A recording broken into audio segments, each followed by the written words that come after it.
ఢిల్లీలో యమునా నది సమీప ప్రాంతాలు జల దిగ్బంధంలోనే ఉన్నాయి. యమునా బజార్, కాలింది కుంచులలో వరద ప్రభావం ఎక్కువగా ఉంది. యమునా నదిలో గురువారంతో పోలిస్తే ఉధృతి కాస్త తగ్గినప్పటికీ పాత రైల్వే వంతెన వద్ద నదీ ప్రవాహం 207.31 మీటర్లుగా ఉంది. ఈ కారణంగా నిగంబోధ్ ఘాట్ జలమయమైంది. ఢిల్లీలో యమునా నది ఉగ్రరూపం కొనసాగుతోంది. ఢిల్లీ పాత రైల్వే వంతెన వద్ద నదీ ప్రవాహం 207.31 మీటర్లుగా ఉన్నట్లు అధికారులు తెలిపారు. అయితే ఎగువ నుంచి ప్రవాహం తగ్గటంతో ఉధృతి కూడా క్రమంగా తగ్గుముఖం పట్టే అవకాశం ఉందని అధికారులు అంచనా వేశారు. యమునా నది ఉప్పొంగటంతో కొన్ని రోజుల నుంచి ఢిల్లీలోని లోతట్టు ప్రాంతాలు జల దిగ్బంధంలోనే ఉన్నాయి. సివిల్ లైన్స్ లోని శ్రీ స్వామినారాయణ మందిరంలోకి వరద చేరింది. వరదల కారణంగా లోతట్టు ప్రాంతాల్లోని చాలా మంది ప్రజలు నిరాశ్రయులు కావటంతో పాటు వ్యాపారాలపై కూడా తీవ్ర ప్రభావం పడింది. నదిలో వరద ఉధృతి దృష్ట్యా ప్రజలెవరూ స్విమ్మింగ్, బోటింగ్, విహారానికి వెళ్లొద్దని అధికారులు సూచించారు.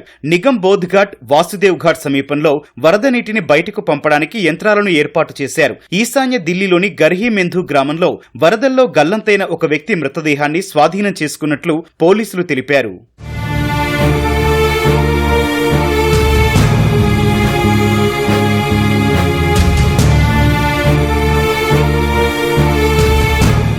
ఉత్తరప్రదేశ్లోని నోయిడాలో పలు ప్రాంతాలు జల దిగ్బంధంలోనే ఉన్నాయి. ప్రయాగ్రాజ్లోని పశ్చిమ, ఉత్తర వైపులో ఉన్న ఆనకట్టల నుంచి నీటిని విడుదల చేయగా గంగా, యమునా నదుల్లో నీటి మట్టం పెరిగింది. మథురాలోనూ వరద ప్రభావం కొనసాగుతోంది.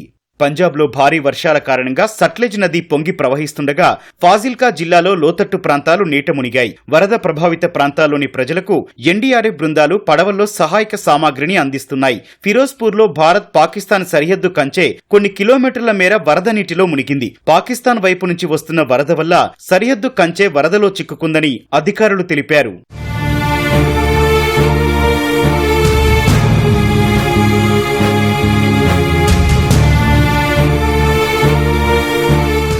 రాజస్థాన్లో బోరాజ్ సరస్సు గోడకూలి అజ్మీర్లో వరద బీభత్సం సృష్టించింది. ఇళ్లలోకి నీరు ప్రవేశించి వాహనాలు దెబ్బతిన్నాయి. కొన్ని చోట్ల మోకాళ్లోతు నీటిలో ప్రజలు అవస్థలు పడ్డారు.